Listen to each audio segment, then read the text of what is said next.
Juanita Carmack is the first to admit dreams are born in unlikely places. I was a stay-at-home mom for like 20 years. After all, who would consider a pint-sized kitchen in northern Idaho the birthplace of what many call the world's best salsa? I'm going to put you to work. Okay. It's a skill Carmack learned as a child.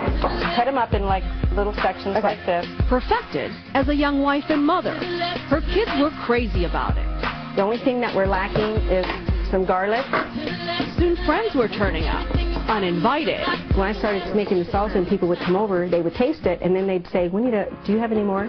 It's her great-grandmother's recipe. I'll work on the cilantro. With ingredients she won't disclose. What is your secret that makes it different? The secret part I can't show you. As well as those you'd expect in a fiery salsa. It's not hot at all. No, it isn't. You got to swallow, can't let it touch your tongue. For about a decade, she gave it away.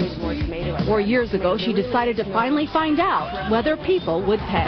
My very first day to go out and sell salsa, I kept running back up into my house, open the refrigerator, taste it.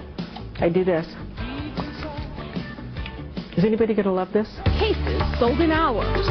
And that's when Taco Chick Salsa was officially in business. Nobody knew my name. They just knew they loved salsa. And they said, oh, that's the Taco Chick. Before long, the Taco Chick had her own store, a larger kitchen, and a bigger staff. Can I stay and work with you? Yeah, you can. You're hired. All right. Now she turns out hundreds of jars a week, sold all over the Pacific Northwest. And through that store that never closes, the Internet. And the Taco Chick, 53 years young, says if she can do it, others can too. The only thing that stops you is yourself. So just go with it. Turning passion into a paycheck as a family tradition heats up a hometown business. For today, Janet Shamley and NBC News, west from Idaho. And Gabrielle Redford is the features editor for AARP, the magazine. Gabrielle, good morning to you. Good morning, Meredith. Juanita is a real go-getter, but not alone when it comes to baby boomers getting into the business world. More than 1 million boomers start their own business every year. What makes them good entrepreneurs? You know, they have to have they have to identify a need. They have to have a real go-get-em spirit. There are 1 million, as you said, 1 million boomers who go into business for themselves every year, and it's a growing trend. And probably when you're older, you're not as scared, too, to try something new. You're not as scared to try something new. You have more time, more resources. You have contacts. You have a lifetime of experience to draw on. Now, obviously for Juanita, this was a labor of love. She loved making salsa before it became a business. That's probably the most important thing. You have to love what you're doing. You really have to love what you're doing. You have to have passion, and you have to have pure spirit, perseverance as well. There are 7 steps that you say you need to know before going into business, for trying this on your own.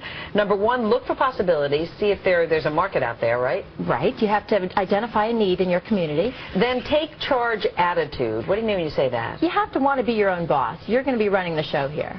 And then comfort with chaos. I imagine, especially in the beginning, there's plenty of chaos. Nothing's going to run smoothly, especially at first. So you have to be comfortable with that and willing to run with the punches. You also need tenacity, probably for the same reason? Yes, tenacity helps when things get a little rough. Okay, and then be creative and have self-confidence.